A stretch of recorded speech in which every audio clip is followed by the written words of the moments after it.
Halo, selamat datang. Kita semua sering dengar kata iman, iya kan? Tapi pernah nggak sih kita berhenti sejenak dan bertanya apa artinya benar-benar menganggap Allah itu dengan serius? Nah, dalam pembahasan kali ini, kita akan bedah pengajaran dari Derek Prince untuk melihat gimana iman sejati itu ternyata jauh lebih dalam dari sekedar percaya. Ini soal respons total dari seluruh hidup kita. Derek Prince punya definisi yang kenal banget. Katanya, iman adalah menganggap Allah dengan serius. Simple, tapi dalam. Jadi ini bukan soal, oh ya saya percaya Tuhan ada. Bukan itu. Tapi ini soal kita menjalani hidup seolah-olah setiap kata yang keluar dari mulutnya itu adalah kebenaran mutlak. Kebenaran yang jadi pondasi setiap keputusan yang kita ambil. Nah, disinilah seringkali kita kesandung. Derek Prince pakai analogi yang bagus banget. Banyak dari kita memperlakukan kitab suci itu kayak lagi di meja prasmanan. Kita lihat-lihat, terus kita ambil deh janji-janji berkatnya, wah enak. Tapi pas lihat bagian peringatan yang keras, atau perintah yang kayaknya susah, kita lewatin aja. Sikap pilih-pilih kayak gini, kata Derek Prince, sebenarnya nunjukin kita nggak nganggep Tuhan serius. Kita nggak bisa dong cuma dengerin setengah-setengah. Oke, jadi pertanyaannya, gimana caranya kita keluar dari mentalitas prasmanan ini dan punya iman yang utuh? Ya, jawabannya adalah menganggap Allah dengan serius itu artinya kita terima semuanya, seluruh firman-Nya, bagian yang bikin kita senang, dan ya, bagian yang mungkin bikin kita nggak nyaman. Intinya, ini paket lengkap. Untungnya, Derek Prince ngasih kita semacam peta, kerangka kerja yang praktis banget.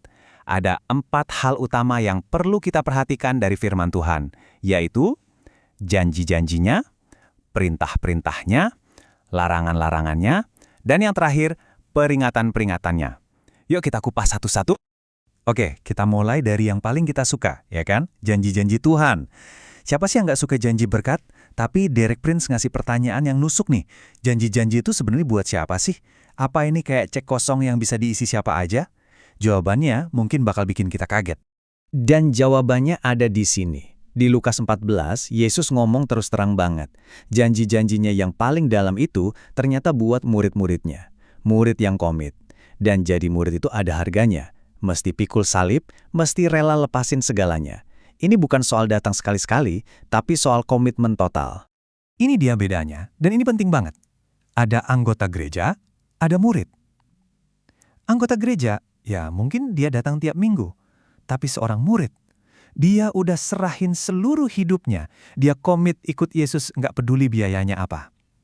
Nah, kalau kita cuma anggota gereja, tapi mau klaim janji-janji buat murid, kata Derek Prince, itu bukan iman namanya. Itu cuma asumsi. Jadi ini pertanyaan refleksi buat kita masing-masing, dan kita harus jujur. Saya ini murid atau cuma anggota gereja? Posisi kita di mana sebenarnya? Karena jawaban dari pertanyaan ini bakal nentuin seberapa kuat fondasi kita waktu kita mau klaim janji-janji Tuhan. Oke, kita lanjut ke pilar kedua, perintah-perintahnya. Menurut Derek Prince, ini adalah tes yang sesungguhnya. Kalau mau tahu kita beneran kenal Tuhan atau enggak, lihat aja ketaatan kita sama perintahnya. Bukan dari omongan kita, tapi dari apa yang kita lakuin. Dan dari semua perintah yang ada, Yesus ngerangkum semuanya jadi satu. Simple tapi luar biasa. Ada di Yohanes 13, saling mengasihi. Sama seperti Dia udah mengasihi kita. Ini bukan kasih yang biasa-biasa aja loh. Ini kasih yang rela berkorban, yang niru kasihnya Kristus.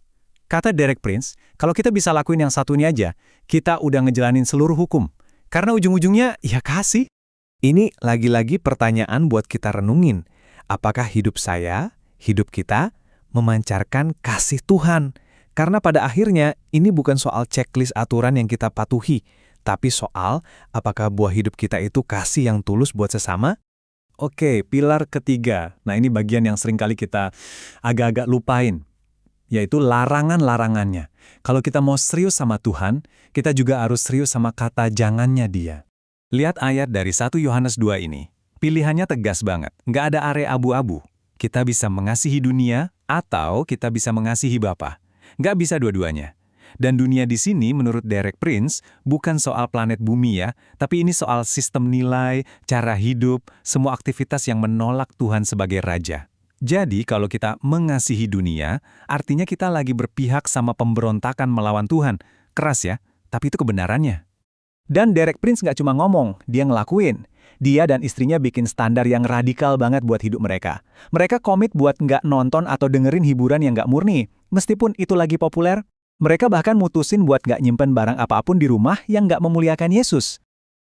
Kedengarannya mungkin ekstrem banget buat kita sekarang ya, tapi ini contoh nyata apa artinya nganggap larangan Tuhan itu dengan serius. Dan lagi-lagi, ini kembali ke kita. Pertanyaan yang tajam, hati kita itu sebenarnya ada di mana? Kita lebih cinta dunia atau lebih cinta Bapa? Apa sih yang benar-benar kita kejar dalam hidup ini? Nah, sekarang kita sampai di pilar terakhir.